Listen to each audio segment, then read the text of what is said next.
স্বামীর গায়ে গন্ধ তবুও সহ্য করে। খুব সুন্দর কমেন্ট করেছে, এখানে লিখেছে শ্রীমতী বাবলি দে। ভাই তুমি ঠিক কথা বললে না, মানে ওই সাজগোজের ভিডিওটা নিয়ে। তো স্বামী সারাদিন কেটে কুটে আসে, মানে খেটে খুটে আসে, নোংরা জামা গায়ে গন্ধ তবুও বউরা বরকে ভালোবাসে। এখানে একটু একটু একটু একটু স্পেলিং ভুল আছে, তবু ওটা তোমরা মানিয়ে নাও।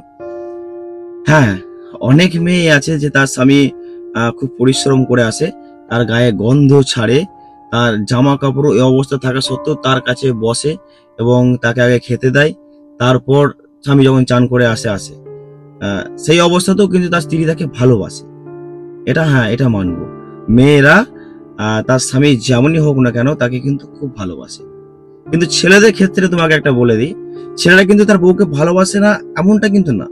কিন্তু মেয়ে মানে সাজগোজ করে একটা সুন্দরভাবে থাকা, মেয়ে মানে নিজেকে সুন্দরভাবে সাজিয়ে রাখা। এটা তো জানো, ছেলে সাজগোজ কোনোদিনই করে না ছেলেরা, মেয়েরা তো করে।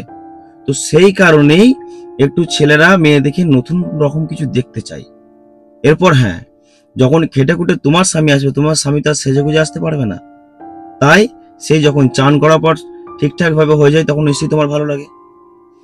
তোমাদের ক্ষেত্রে যেটা হয় সেটা হচ্ছে, তুমি তো বাড়িতেই থাকো, তোমার রান্না টান্না হয়ে গেল, কাজ হয়ে গেল, তারপর তুমি সেজে গুজে থাকো, কোনো অসুবিধা নেই, তুমি পারবে। তোমার স্বামীর পারাটা কিন্তু না পারা হবে। হ্যাঁ, এইটা তুমি ঠিক বলেছো যে তার গায়ের গন্ধ। দেখো, স্বামীর গায়ের গন্ধ মানে টাকা ইনকাম করার একটা রাস্তা। মানে খাটাখাটনি করে আসা স্বামীদের প্রতি কখনো বিরক্ত হয়েও না।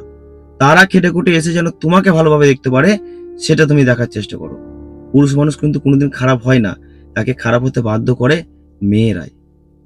কিছু মনে করো না যদি আমার ভিডিওটা খারাপ লাগে, তো আমাকে কমেন্টে জানিয়ে দিও। ইউটিউব থেকে দেখলে সাবস্ক্রাইব করে দিও, ফেসবুক থেকে দেখলে অবশ্যই ফলো করে দিও, আর পাশে থেকো।